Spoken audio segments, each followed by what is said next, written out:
Hello, my name is Nathan Street with the Dean Graziosi Success Academy. I want to take just a minute now and talk about creating and working with marketing for people that will be purchasing property from you, more of a retail buyer purchase, which means that they will be living into the house themselves.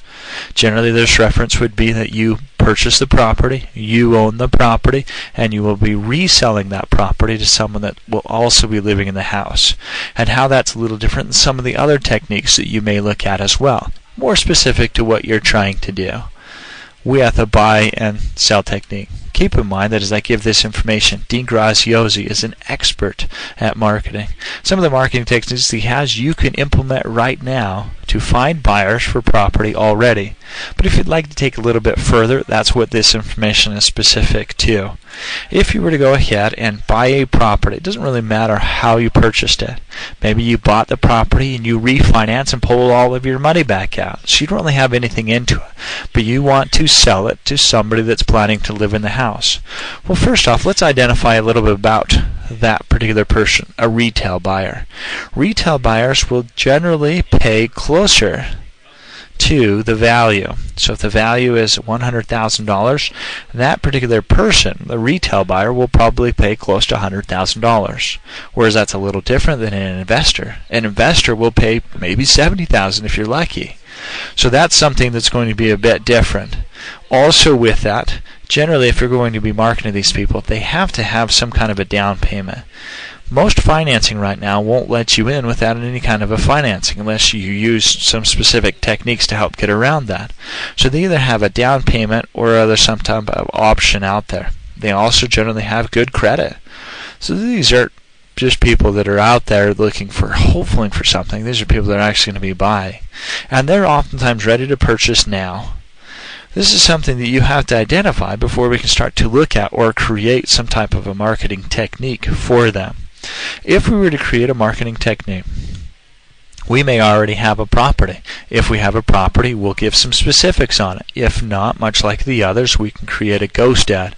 A ghost ad is simply an ad about a property that's not totally yours yet, or that you don't even have at all.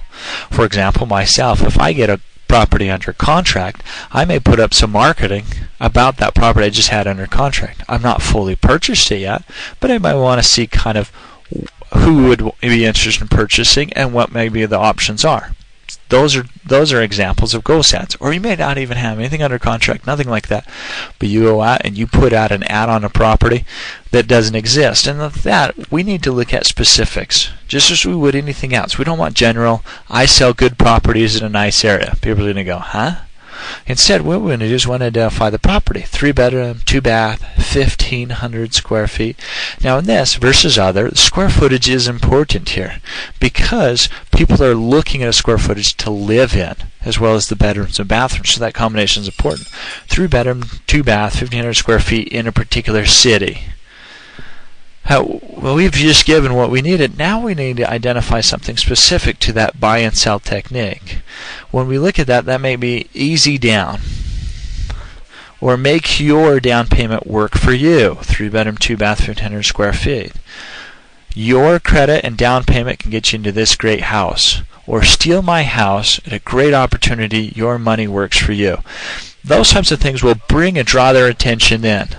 Now once we've drawn their attention in, then we want to identify the property, 3-bedroom, 2-bath, 1,500 square feet, the city, and then we have the call now, the call to action, the opportunity to bring them forward to really just jump onto that property, because if not, they miss out and they lose the opportunity to come in and to work with you.